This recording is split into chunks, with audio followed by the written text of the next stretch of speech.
We will start by creating an extension of the concrete base on the lower level of the skate park. Using the arc, rectangle, and split tools, we will create the base shape of the extension. Then we will use the push-pull and project tools to complete the extension. Let's start by making the concrete base class the active class. Switch to a top plan view and center the drawing over the lower level of the skate park. Activate the arc tool and enable the tangent to line mode. Start the arc by clicking on the right end of the curved bank where it intersects the edge of the concrete base. Move the cursor up at a 30-degree angle until the length field in the floating data bar is about 4, and click a second time. Move the cursor up to the left at a 30-degree angle until the length is about 3.5. Click one more time to complete the arc. Next, place the cursor on the edge of the concrete base at the location shown here. Click once to start another arc. Move the cursor up and to the left at a 45-degree angle. When the length is about 4.5, click again. Acquire a smart point at the end of the first arc. Move the cursor to the right along the extension line. When the smart cursor cue 30 degrees / align V is visible, click once more to complete the arc. Activate the rectangle tool and enable the center to corner mode. Acquire smart points at the end of each arc. Find the midpoint between the two smart points. Press the G key to set a datum. Tab into the floating data bar.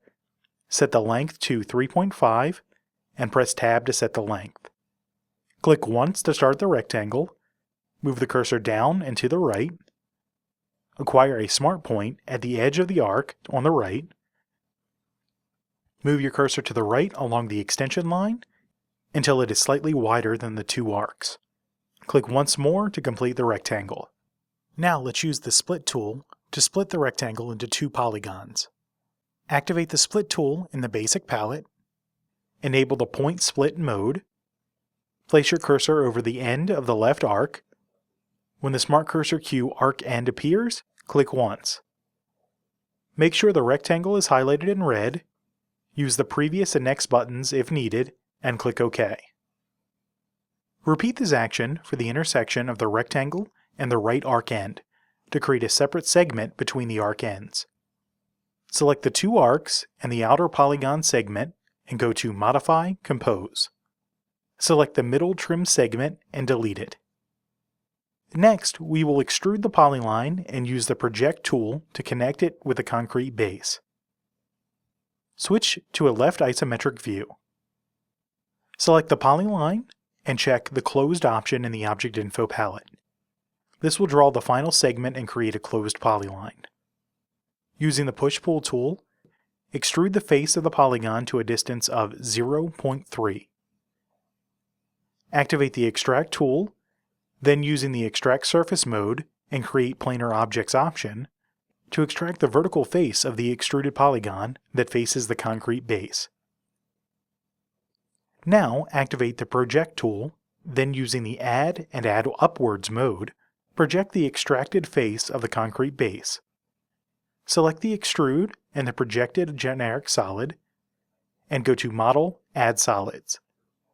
Finally, give the extension the same gray fill color as the concrete base. We will now use the Create Roof command to create a roof for the gazebo. First, create a new class named Gazebo and make it the active class.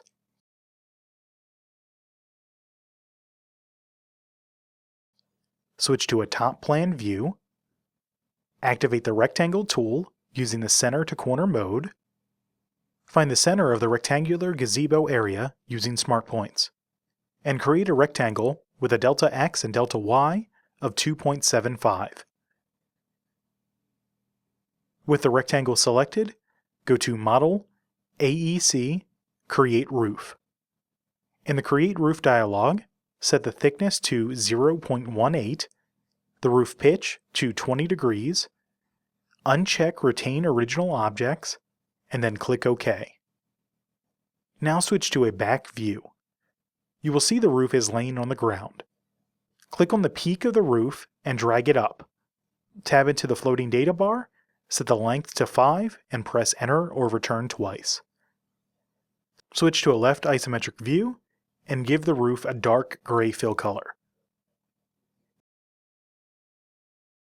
In the Object Info palette, check on the Insert Soffit option, then click on the Soffit Settings button.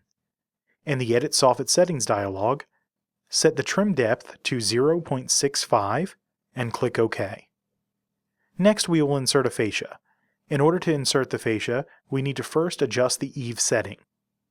In the Object Info palette, choose Square Cut Miter from the Eaves menu.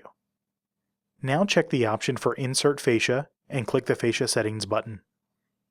In the Edit Fascia Settings dialog, set the fascia width to 0.15, the fascia height to 0.1, and then click OK.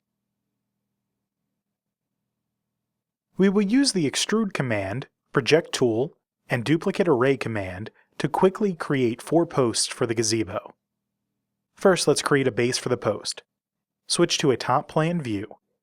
Activate the Rectangle tool and enable the corner-to-corner mode. Click once on the inner top left corner of the gazebo roof. Tab into the floating data bar. Set the delta x to 0.6. Make sure the delta y is negative 0.6. And press Enter or Return twice to place the rectangle.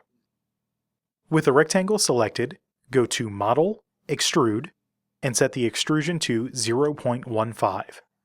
Switch to a left rear isometric view, and in the Object Info palette, set the Z of the extrude to 0.3.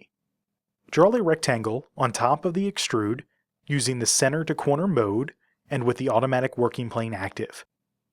Tab into the floating data bar, set the X to 0.15, make sure the delta Y is 0.15, and press Enter or Return twice to place the rectangle. Using the Project tool, with Add and Add Downwards modes enabled, project the rectangle to the roof.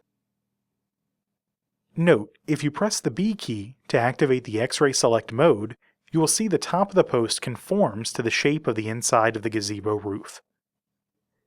Select the post and the base, go to Model, Add Solids, and give the combined object a turquoise fill color.